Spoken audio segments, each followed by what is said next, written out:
Welcome to the Sixth Sense Foundation.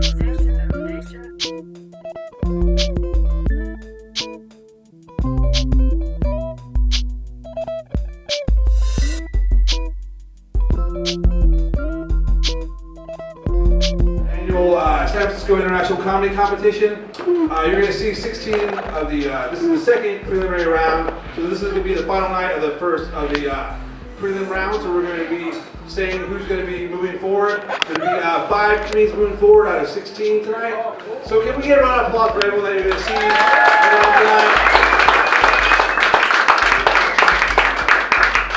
We have a awesome show and some good judges and all that. And I'm going to be your host, Chris Tinkle. So yeah, so my last name is Tinkle. So can I get an applause for that or something? Because clearly I haven't suffered enough. No, high school did suck. Dude, it gets better, bro. I used to be a school teacher. No, it even gets better, time 3. I used to be a school teacher in Oakland, California. I couldn't even use my real name in the classroom. I used a fucking stage name. Yep, you can't walk into a classroom in Oakland looking like this shit and write Mr. Tinkle on the chalkboard, or a kid's head will fucking explode. They can't take it. They're like, wait a minute, your last name's Tinkle and you said I can't go to the bathroom? That's false advertising, bitch.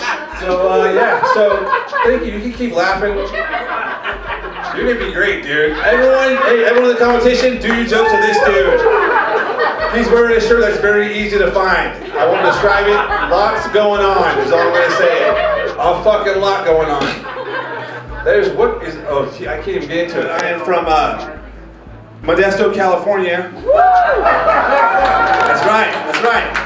Are you getting off of meth or getting on it? Which one? It's oh, both. Fuck it. Why not? Sunday. It's a school night. So Modesto, California. I'm from that shithole, and I will tell you that if you know this, don't say anything. But we used to have this baseball team. It was called the A's in our hometown. And we lost the franchise because, you know, we have a meth problem, we lose shit. So we had to have a town vote, and the town voted on a brand new name. And by the way, George Lucas, who created Star Wars, is from my hometown. So we have fucking name options out the wazoo. We could have been the Empire, we could have been the Rebels, we could have been the Ewoks. Once a year we get to wear fuzzy outfits to play outfield. No, you know what won? It was a write-in, and it won nuts. That's it, bro. There's nothing clever. Nuts won by a fucking landslide. N-U-T-S, nuts. No context, nothing. And so if you're gonna name your team the Nuts, would you have fun? Would it be hilarious? Our team's the Nuts. Let's have a good, dude. No, it's just one almond on the hat with his hat crooked like an asshole. Dude, it should be 2 walnuts like side by side with goatees and smiling. You get it. Dude, all I'm gonna say is you have a responsibility. If you name your team the Nuts, you need to be as juvenile as possible. Dude, there's a play at home base, and the guy like ran into the catcher, and the announcer had the chance to be like, oh my God, they just busted a nut. And he didn't say it, dude, because he wasn't a fucking professional. Guess what? I went and bought a Nuts t-shirt, and I was like, is this bad called a nutsack? Because I will cut. Do you make that noise to me, ma'am? Ugh. That's the worst noise when you're a comic. You know what that means in a different language? It means nice try. Tinkle. Keep your head up. I feel like this is like a spelling bee up here. Holy shit, this isn't even comedy I'm playing. So I don't want to brag, but I think I got a girlfriend now. Dude, she's super into that. So she's into cosplay, and she makes costumes. And but here's the deal. So she gets to make, she always wants to, we go to couples, like costume things. For example, she wanted to be Esmeralda from the Hunchback of Notre Dame. So guess who has to be the fucking Hunchback of Notre Dame? I know, it's bullshit costume too. It's just like a soccer ball and a trench coat. It takes no thought into it. Hers is elegant. I just met a really good friend of mine. Make some noise for Tommy O'Neill, everybody. Let him hear it. Hey, keep it going for Chris Tinkle. Let him hear it one more time. Come on, guys. Yeah. Santa Cruz, how we doing tonight? You guys all right? Cool, man. Excited to be here, man. What's up? Baseball season's back? Yeah, that's right. My buddy Brian's stoked about it, keeps trying to get me to go to a game, but honestly, I don't have that kind of time on my hands, guys. It's the longest fucking sport of all time. No timer involved in that shit, man. Don't get me wrong, I love baseball growing up. When everyone was on steroids, it was awesome, man. Remember that? There's a bunch of Hulk Hogans out there playing T-ball. It's fucking awesome. Last time I tried to watch a full game of baseball without steroids, it almost ruined my life. I try to enjoy it, you know? I'm a sports fan. I got a flat screen TV. I got weed. Let's do this shit, alright? I sat down, got comfortable, you know, got my game chair, turned the game on, rolled a joint, you know? Sparked it, cracked open a beer, drank it, you know? Ate a sandwich, took a nap, woke up, you know? Took a shower, you know? Got out, you know? Read Lord of the Rings. Fuck. Then watched Lord of the Rings. Shit. Turned the game back on, third inning. I was like, what the fuck? Well, hi, that was a long ass time, son. And I was bored, right? Like any good American would be. I called my girl over. She came over. We made sweet, passionate love. I'm not afraid to say that, bro. She cried afterwards. I held her. It was fucking beautiful, alright? Yeah. But she got pregnant. What? Had to get married. Moved to Michigan. Started family practice. I went through law school. Graduated. 7 goddamn years. Couldn't work with her parents, though. My father-in-law's an asshole, so we fought, got divorced. I gotta pay child support and alimony now. You know, real talk. I miss the kids. Moved to LA, tried to get my life together again. You know, got an apartment, some furniture, you know. Turned the game back on, bottom of the 8th. I was like, what the fuck?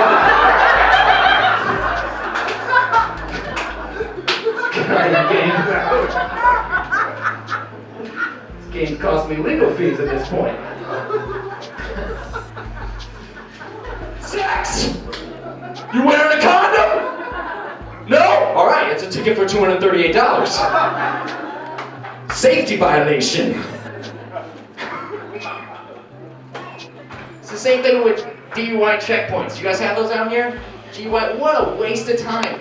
They got every cop in the county pulling people over, all the citizens trying to catch drunk drivers. What a waste of time. If cops really wanted to stop drinking and driving, all they would have to do is work undercover at a Taco Bell drive-thru from 10 p.m. to 2 a.m. to stop that shit tomorrow.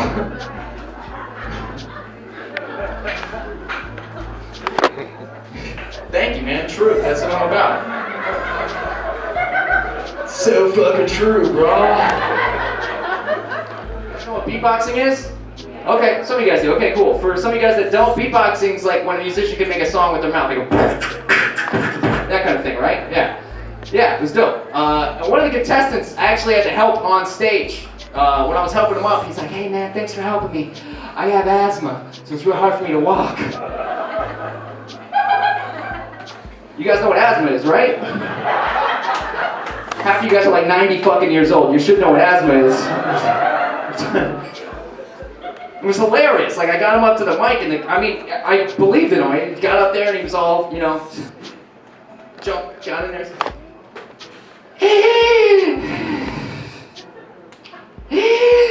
What's up, y'all? My name's DJ Wheezebox. I'm about to make this beat. Everett, breathe. He had like a gold chain with a little inhaler on the end. Just shaking it. He was like, hold on, let me just take a puff real quick.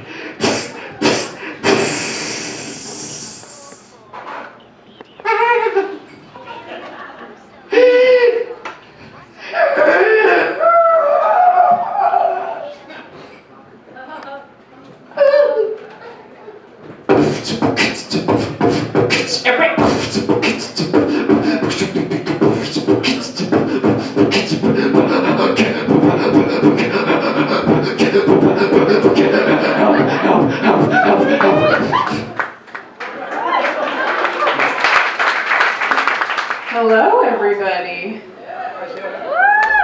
May I tell you guys my greatest sexual fantasy? Fuck you. I'm gonna tell these guys, not you. I get it, it's a joke. Alright, listen, my greatest sexual fantasy is that I'm at a bar or a restaurant and like a group of lesbians walk in And there's one like very confident lesbian, and she tells all her friends that she can seduce any woman of any sexual orientation. And then her friends bet her. They're like, okay, we'll pick a girl in this bar and you have to seduce her. And then they pick me. That's it. That's my greatest sexual fantasy. That's all I want. I just feel like lesbians are having more orgasms than me, and it's not fair. It's not fair. I wish I was gay. My little sister is gay. She asked me what it was like to have sex with a man, and I didn't really know how to explain it. So I told her it's a lot like sitting in traffic. Just like super frustrating. Doesn't feel like you're going anywhere. Like it would actually be faster if I got out and walked, you know? Right?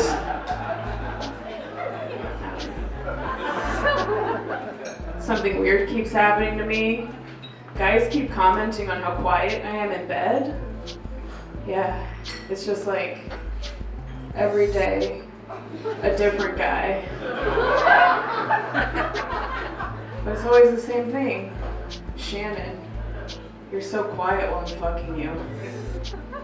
I don't know what to say to that, you know? Like, I'm sorry. I'm a lady. My mom raised me to be a lady. She always told me, Shannon, if you don't have anything nice to say, don't say anything at all. That's fair. That's fair. I'm quiet in bed. I don't know. I don't like when I have sex and I don't have an orgasm. It's bullshit. Right, fellas? Don't you guys hate when that happens? Just us? Okay, cool. No. Having sex and not having an orgasm, it's a lot like being the last kid awake at a slumber party. You know, where you're just kind of like, what? We're going to sleep? I thought we were going to stay up longer. I thought you were going to stay up longer, you know? And then you kind of just lay there next to someone sleeping peacefully, wondering like, is it too late for my mom to come pick me up? I don't know. I bet she would. She loves me. Every single time I think I've had the worst sex I will ever have, some other dude is just like, hold my beer. Let me at her. Let me give this a shot. My second greatest sexual fantasy is to have a threesome with two dudes. But I specifically want them to be like very good friends, you know? Like childhood friends.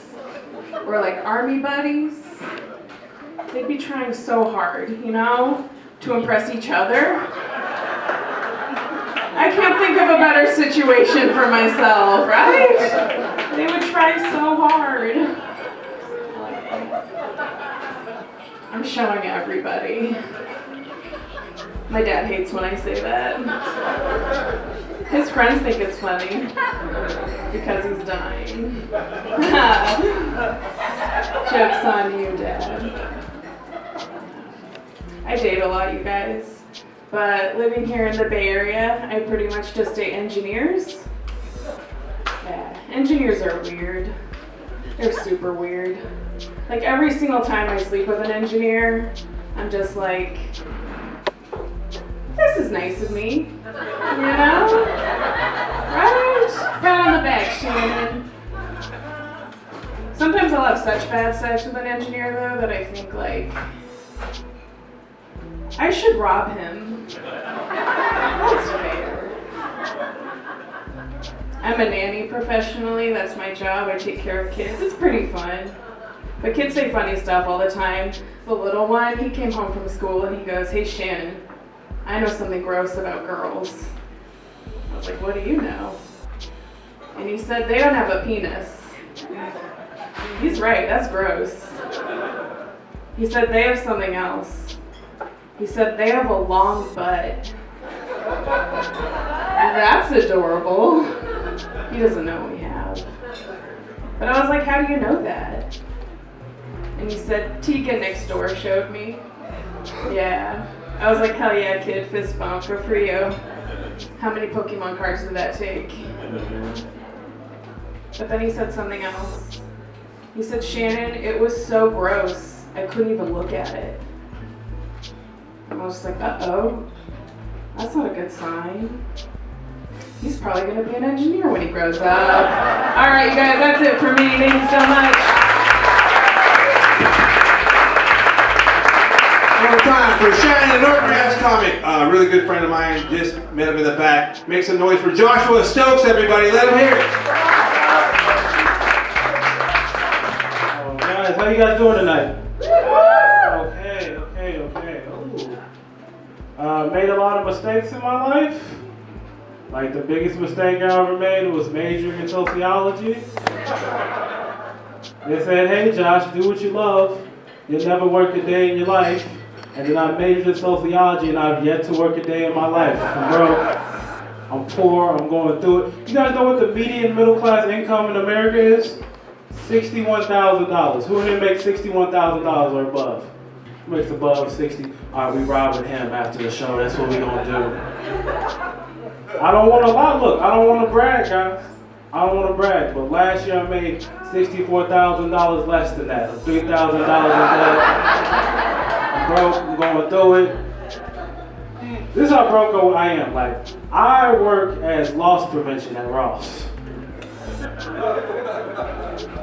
Y'all know what loss prevention is? That's just that dude at the front of Ross that stands there with the earpiece that's connected to nothing. It's just me talking to myself. I asked my boss, I was like, who am I supposed to talk to on this earpiece that's not connected to anything? She was like, talk to God, nigga, I don't know, talk to... So it was just me, front of Ross. Hard to stop people from stealing at Ross. Why? Because everything at Ross already looks like it's stolen. It's incredibly hard to stop people. Favorite time I was loss prevention, I got to stop this white kid named Cody from stealing. He had beautiful blue eyes, and he started to cry, and his tears hit his North Face when he started crying. And I was gonna let him go until I looked deep in his blue eyes, and I remembered slavery.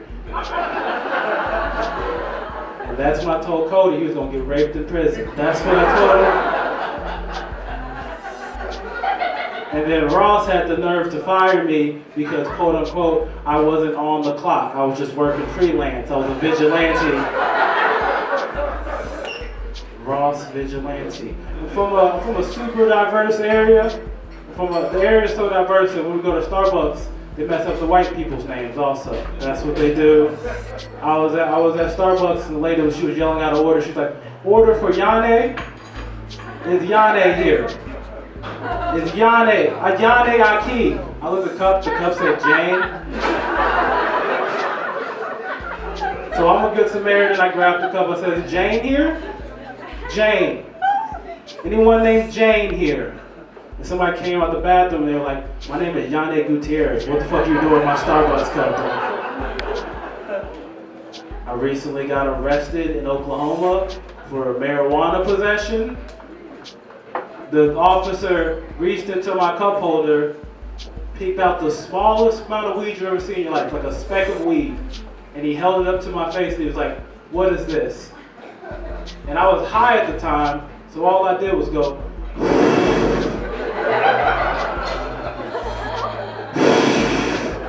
you know what's more embarrassing than going to jail for 0.001 grams of marijuana? It's blowing on another man's hand. Unsuccessfully. That shit is... He took me to jail and he charged me with assault. And in the brief he said, the suspect blew me. And that's like, that's not what happened. I didn't blow you, I blew on you. I went to jail, got out of jail, got the case dismissed. My mom calls me 2 months later, because the state of Oklahoma sent her a letter in the mail saying her vehicle had been involved in a possession and assault case. She calls me, she's really angry, and she goes, "What is this I hear about you blowing dudes in Oklahoma? What was that?"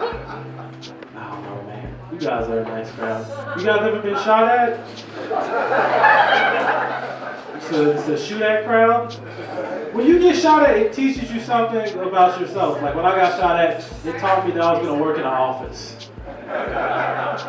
Like I heard the first shot and I was like, yo, I gotta find out what Excel is. I really gotta figure out the whole Microsoft package. It was me and my cousin, right? We're getting shot at and we're running away. And my cousin did something to let me know he was scared. As we were running, he held his hand out to me to hold hands and run away from gunfire. And you know what I did as a real ass dude? I held his hand. Not cuffs, interlocked. I interlocked fingers with my cousin and ran down the street like this. And the guy stopped shooting. I like to think he stopped shooting because he saw us holding hands. He was like, look, I'll shoot 2 black dudes, but not a gay couple. That's fucked up. That's really fucked up. You guys have been great. Thanks for your time.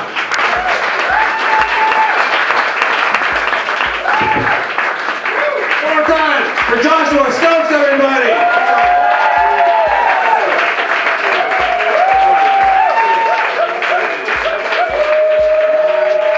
Encore point for Joshua Stokes. All right, our next guy, I just met him in the back. Great dude. Make some noise for Robert Barry, everybody. Let him hear it. Wake up, you stiffs! Come on, yeah! I was told by the management before I came up here, no jokes about eating ass. And no, that's like half my set, you know. That's like, I'm Robert Ass Eater Barry. I've been called the Jerry Seinfeld of ass-eating jokes. By Jerry Seinfeld, that says a lot there. But yeah, no jokes about eating ass, whatever. I guess you guys don't enjoy tongue-in-cheek humor, I get it. Oh man, let's keep that on the ground though. So it's great to be a comic because you get to make fine folks such as yourself laugh after such a rough day. Give it up for yourselves, everybody. That's a good time to clap. Yeah. And one of the other perks of being a comedian, I found this out recently, is there are groupies that only have sex with comedians. I know that's hard to believe seeing me up here, but it's totally true. And there's a nickname for the groupies that just have sex with comedians. They call them chuckle fuckers. Chuckle fuckers! Like that's really rude. Like someone loves your joke so much they want to like suck your dick on the beach after the show. Like, thanks, chuckle fucker, but I mean, it is more polite than giggle guzzler, I'll give you that. My friend's there. And she's a total liar because she slept with half the comics you're going to see performing here tonight. My mom's a whore, I'll tell you that there. No, I love my whore mom. My mom's 72 years old, and she's single, fellas, and she's on the dating scene, but the other night, my mom blew my mind. My mom butt dialed me during sex. Yeah, and that's horrifying, right? Like, you don't want to think about your mom having sex, let alone hear it happening live over the phone. And after like 20 minutes, I'm like, I can't listen to this anymore. This is disgusting there. My wife of 26 years was wearing a slinky dress. So I pushed her down the stairs.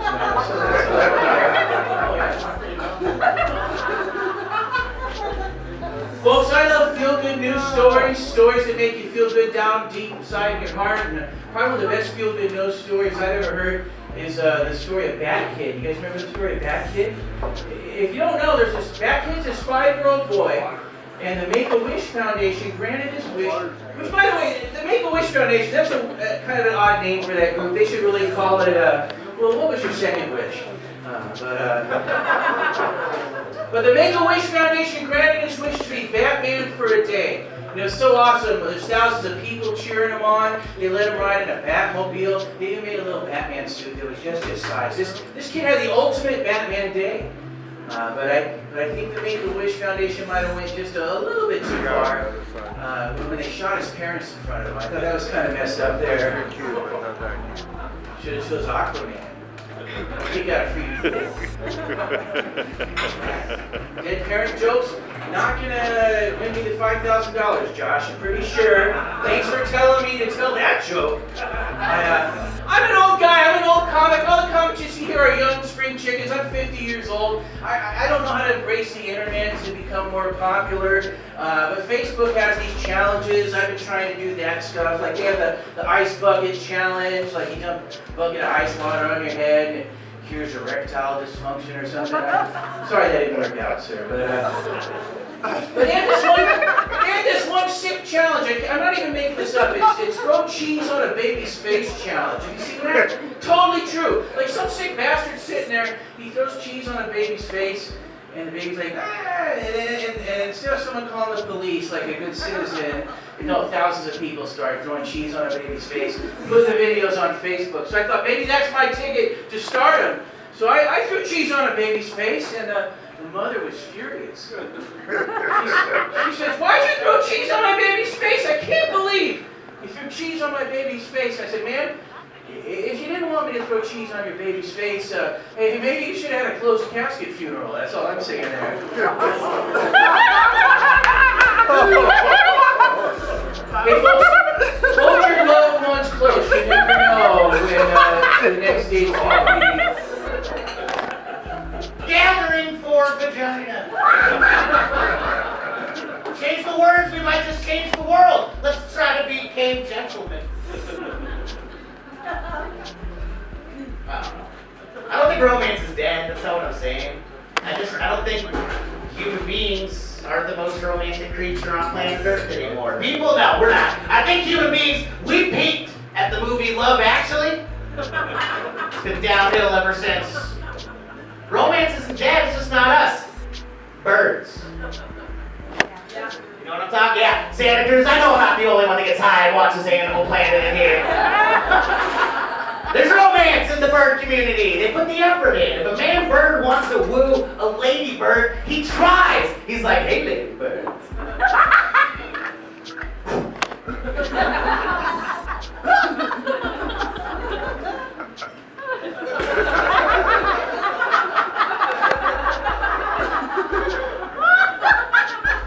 Oh, I see you lady birds out there.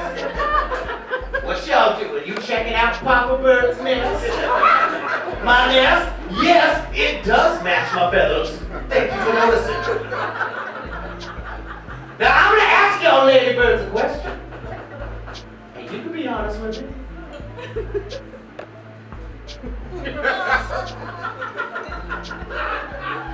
Y'all wanna see Papa Bird dance? Let me really hear it. And y'all wanna see Papa Bird, right? Excellent decision, ladybirds. Because Papa Bird's got some moves. Watch me now.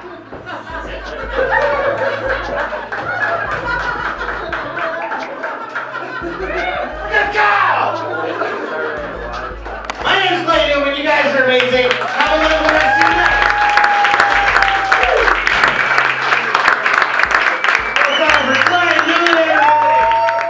Sometimes it happens, you guys.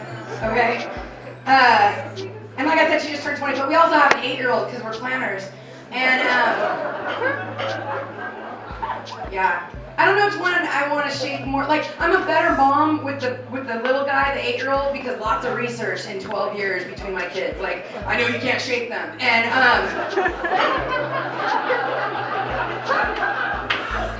he's smarter, is what I'm saying. But there's one thing, I don't allow boys in my daughter's room, even though she just turned 20. That's just been all the rules, because I know what a whore I was from like 13 on. And I'm like not gonna let her have boys in the room at all. But one day I heard her talking to a boy and he's like, this is my football jersey and this is my trophy and this is it. And I opened the door, I'm like, there's a boy in your room. And she's like, no, we're on the iPad. And I was like, let me see. And I shut the iPad off. And I swear to God, you guys, her eyes went in the back of her head. And she's like, you don't know what you just did. And the lights are flickering. I'm like, oh, fuck, what did I do? And she's like, we can't communicate. You don't know how hard it is to communicate in this day and age. And I was like, bitch, I used to sext your dad on a pager. Were you not just talking to him through glass? Like me and your dad, I'd be like, 69 pounds.